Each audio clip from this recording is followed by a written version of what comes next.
જોઈએ અગત્યના સમાચાર। વડોદરા મહાનગરપાલિકાની વડી કચેરી ખાતે આજે સામાન્ય સભા મળવાની હતી। આ સાથે પાલિકાની વડી કચેરી ખાતે કોંગ્રેસ પાર્ટી દ્વારા પ્રદર્શન કરવામાં આવનારું હતું, તેમજ ટીમ વડોદરા દ્વારા પણ પ્રદર્શન કરવામાં આવનાર હોવાની જાણ થતાં સુરક્ષા વ્યવસ્થા સઘન કરવામાં આવી હતી।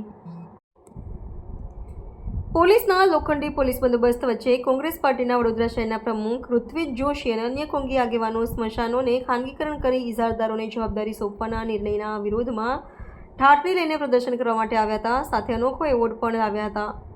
આ પ્રદર્શન શરૂ થતાની સાથે જ પોલીસ એક્શનમાં આવી હતી અને શહેર કોંગ્રેસના પ્રમુખ સહિત અનેક કોંગી આગેવાનોની અટકાયત કરી હતી। આ વેળાએ શાબ્દિક ઘર્ષણ અને તૂતુમેના દ્રશ્યો પણ સર્જાયા હતા।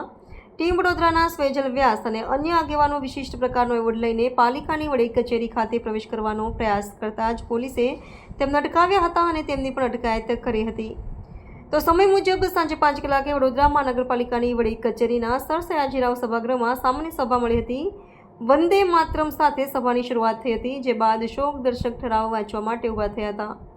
જોકે કોંગ્રેસના નેતા ચંદ્રકાંત શ્રીવાસ્તવ સહિત અન્ય કોંગી કોર્પોરેટરો કાળા વસ્ત્રો ધારણ કરીને આવ્યા હતા અને 2 વ્યક્તિઓના તંત્રના પાપે મૃત્યુ થયા હોવાથી ખાડાના કારણે જેમનું મૃત્યુ થયું હતું તે વ્યક્તિ અને ડ્રેનેજમાં જે વ્યક્તિ પડી ગયા હતા તે વ્યક્તિના માનમાં પણ શોકદર્શક ઠરાવ રજૂ કરવામાં આવ્યો હતો।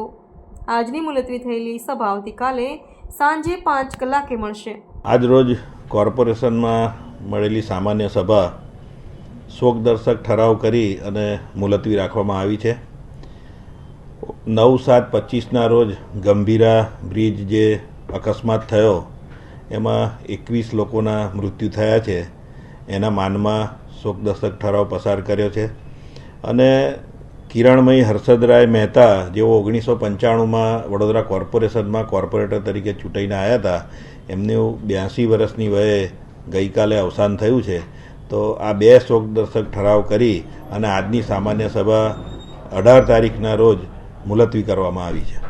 કોંગ્રેસ શું માંગ કરી રહી હતી? બ્લેક કપડાં પહેરીને આવ્યા હતા અને જ્યારથી સભા ચાલુ થઈ ત્યારથી આપની સામે જ ઊભા હતા। શું માંગ હતી એ લોકોની? શું કહી રહ્યા હતા?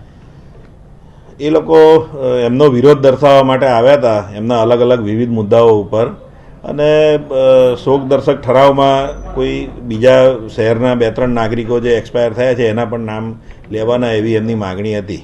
એમનું એવું કહેવું છે કે ગયા વર્ષે જે પૂર આવ્યું હતું તેમાં જે કેટલાક નાગરિકોના મોત થયા હતા, તો તેમના માટે પણ કોઈ વખતે શોક ઠરાવ રાખ્યો હોત એવી પણ માંગ કરવામાં આવી છે એમના તરફથી। શું કહેશો? આપણે પ્રણાલિકા પ્રમાણે જે શોકદર્શક ઠરાવ થઈ શકતો હોય એ બધા જ કર્યા છે અને જ્યારે જ્યારે શોકદર્શક ઠરાવ કરવા જેવો હોય તે કરીએ જ છે। આમ તો તમે ચોથી જાગીર છો અને ચોથી જાગીરે બી વિરોધ કરવો જોઈએ એવું મારું સ્પષ્ટ માનવું છે। અમારો વિરોધ એકલો વિરોધ નથી, અમારો વિરોધ પ્રજાની આવાજ છે, લોકોની આવાજ છે। જે વેદના લોકો વેઠી રહ્યા છે એને ઉજાગર કરવા માટે અમે લોકો અહીંયા સભામાં બોલવા માંગતા હતા। અંતિમ ક્રિયાના સ્મશાનો જો પ્રાઇવેટમાં આપી દેતા હોય તો એનો મતલબ એ થયું કે તમે સ્મશાન બી ચલાવવા લાયક નથી।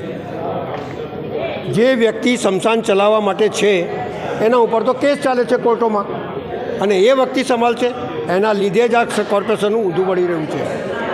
સવાલ એ છે કે વડોદરા શહેરમાં તમે જુઓ તો ખાડાઓના લીધે એક રિક્ષા ડ્રાઈવરનું મોત થયું, એની દરખાસ્ત નહીં ચડાવવાની।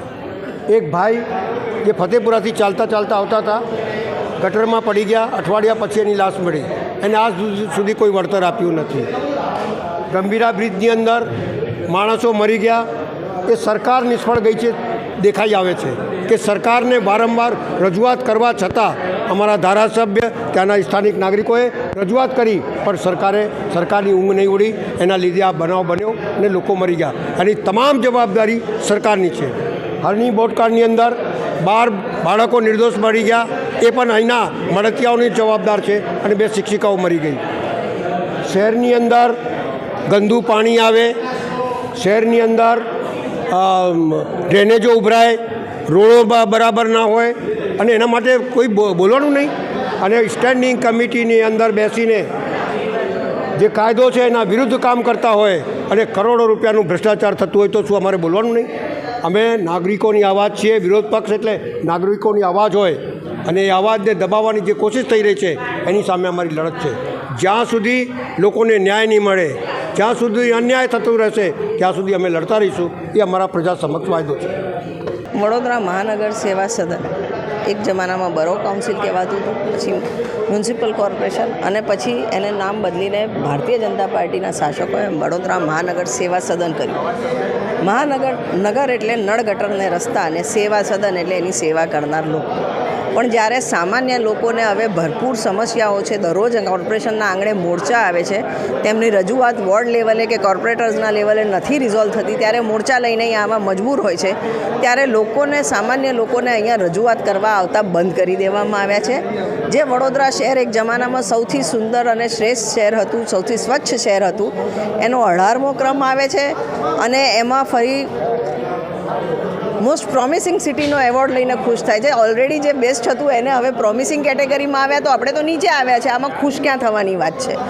આજે બી કોર્પોરેશનની બહાર અનેક લોકો મોરચા લઈને રજૂઆતો કરવા આવ્યા છે, એમને એન્ટ્રી નથી અને નવો નિયમ લઈને આવ્યા છે કે હવે રજિસ્ટરમાં એન્ટ્રી કરીને લોકોને આવું, જેનો અમે સખ્ત વિરોધ કરીએ છીએ. સેવા સદન છે તો લોકો માટે છે, નગરજનો માટે છે, અને નગરજનોની એન્ટ્રી અહીંયા બંધ ના હોઈ શકે. આજે અમે અહીંયા કાળા કપડાં પહેરીને સભામાં એટલે જ આવ્યા છે કે વડોદરા શહેરની જે પરિસ્થિતિ છે એને જે ભુવા નગરી, મચ્છર નગરી, પૂર નગરી જેવા ઉપનામો આ ભારતીય જનતા પાર્ટીના શાસકોના ભ્રષ્ટાચારના લીધે મળ્યા છે. અને હવે સમસ્યાઓ એવી લેવલે આવી ગઈ છે કે શાસક પક્ષ એનો જવાબ આપવા તૈયાર નથી ને જવાબ નથી એમની પાસે, એટલે લોકોને સુનાવણીમાં આવતા બંધ કરી દીધા છે. તો વડોદરાની પરિસ્થિતિ કેટલી ગંભીર રીતે ખરાબ થઈ ગઈ છે આપ સમજી શકો છો. નાગરિકોને બી અપીલ છે, 30 વર્ષમાં તમે જે લોકોને ખોબે મત આપ્યા, તમારી એન્ટ્રી સેવા સદનમાં બંધ કરે છે. હવે તો જાગો. વડોદરા શહેરની જે પરિસ્થિતિ છે હાલમાં, એટલો બધો ભ્રષ્ટાચાર વધી ગયો છે કે આ લોકોના પાપે ગંભીરા બ્રિજ હોય, વડોદરા શહેરમાં લોકો ખાડામાં પડીને મરી જતા હોય, રિક્ષાવાળો મરી જાય, એટલે આ લોકોના એટલા બધા ભ્રષ્ટાચાર થઈ રહ્યા છે. આજે તમે જોઈ શકો કે જે સભા હતી એ સભામાં ગંભીરા બ્રિજનો શોકદર્શક ઠરાવ હતો. તો અમે એટલી જ માગણી કરી કે જે વડોદરા શહેરમાં બી આપના ભૂલના લીધે, આપના પાપના લીધે જે બે નિર્દોષ લોકો ગુજરી ગયા છે, તો એમને બી નામ ઉલ્લેખ કરીને એમને બી શ્રદ્ધાંજલિ આપો. તો પણ એટલો બધો અહંકાર છે એને શોકદર્શક ઠરાવ્યા પછી જે ભારતીય જનતા પાર્ટીના કોર્પોરેટરો જે બહાર હસતા વાતો કરતા જાય છે, ખરેખર એમને શોખ હોય તો આવી પરિસ્થિતિ ના હોય. પણ એમને એવું છે કે કોઈ પણ રજૂઆત થાય નહીં, વડોદરા શહેરના પ્રજાનું કોઈ પણ લોકો પ્રશ્ન ના પૂછે અમને, એના લીધે કોઈ પણ સભા ચલાવતા નથી. ને આવી રીતે ખરેખર લોકોની વડોદરા શહેરમાં કેટલી સમસ્યા છે. ઠેર જગ્યાએ ખાડા પડી ગયા છે, પાણી ભરાઈ જાય, ગંદુ પાણી આવે, એટલી બધી મુશ્કેલી હોય ને એવા સમયમાં તમે સભા ના ચલાવે. ને જે બી કાઉન્સિલર હોય, અમે બધા કોંગ્રેસના કાઉન્સિલરો કે ઇતર લોકોને જે આગેવાનો હોય એ લોકોને એક જ માગણી કે વડોદરા શહેરમાં જે સમસ્યા છે એનો નિકાલ વહેલી તકે થાય, લોકોને મુશ્કેલી ના પડે, એવી માગણી હતી. ને એવી અમારી રજૂઆત પણ કરવા સુદ્ધા પણ સભા ચલાવતા નથી. એટલે અમારી એવી માગણી છે કે જે વડોદરા શહેરમાં પ્રશ્નો છે વહેલી તકે કરવા જોઈએ, અને જે અહંકાર ભારતીય જનતા પાર્ટીને આવ્યો છે એ લોકો આ વર્ષે એમને બતાવી દેશે. જે રીતના વડોદરા મહાનગરપાલિકામાં આજથી કોઈપણ નાગરિકને જવું હોય તો આધાર કાર્ડ બતાવવાનો એક ફતવો રજૂ કર્યો છે. પહેલાં તો અમે આનો વિરોધ કરીએ છીએ. બીજી બાજુ આજે વડોદરા શહેરને સ્વચ્છતા અભિયાનમાં એવોર્ડ ક્યાંક આપવામાં આવ્યો છે. તો આપના કેમેરા થકી વડોદરા શહેરના દ્રશ્યો આવતીકાલે બતાવી શકશો કે વડોદરા શહેરને એવોર્ડ અપાય કે ન અપાય. એટલે ક્યાંક ને ક્યાંક એવોર્ડ પણ આવા ખોટા આપવામાં આવી રહ્યા છે. બીજી બાજુ વડોદરા શહેરમાં જે રીતના જોવા જોઈએ 30 વર્ષથી શાસન છે, 30 વર્ષના શાસનમાં પીવાનું ચોખ્ખું પાણી નથી મળ્યું, ડ્રેનેજની સમસ્યા છે, રોડ ખાડાવાળા છે, ભૂવા રોજ પડી રહ્યા છે, નાગરિકો ત્રસ્ત છે. અને બીજી બાજુ જે 30 વર્ષમાં વિશ્વામિત્રી નદીમાં કરોડો રૂપિયાનો ખર્ચો કરવામાં આવ્યો અને હાલમાં પણ ખર્ચો કર્યો, પરંતુ આ ખર્ચો બહાર નથી પાડતા. એટલે વિશ્વામિત્રી કૌભાંડનો એક એવોર્ડ આજે વડોદરા શહેરના મ્યુનિસિપલ કમિશનર અને મેયર સાહેબને અપાયા છે.